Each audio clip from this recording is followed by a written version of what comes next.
Praise the lord. నేటి దిన వాగ్దానము. కావున దేవుడు మా ద్వారా వేడుకొనినట్టు మేము క్రీస్తుకు రాయబారులమై దేవునితో సమాధానపడుడని క్రీస్తు పక్షముగా మిమ్మును బతిమాలు కొంచున్నాను.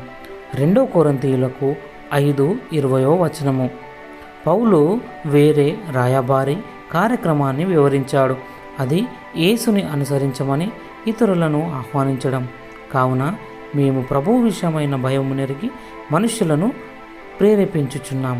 అప్పుడు పౌలు ఇలా అంటాడు: ఆ సమాధాన వాక్యమును మాకు అప్పగించెను. కావున దేవుడు మా ద్వారా వేడుకున్నట్టు మేము క్రీస్తుకు రాయబారులమై దేవునితో సమాధానపడుడని క్రీస్తు పక్షముగా మిమ్మును బతిమాలు కొంచున్నాను.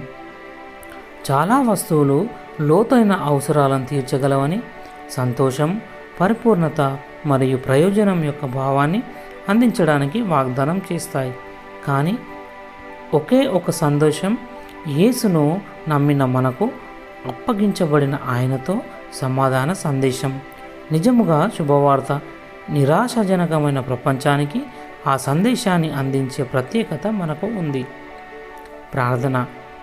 ప్రియమైన యేసు, మీకోసం రాయబారిగా ఉండమని నన్ను ఆహ్వానించినందుకు కృతజ్ఞతలు చెల్లిస్తున్నాను.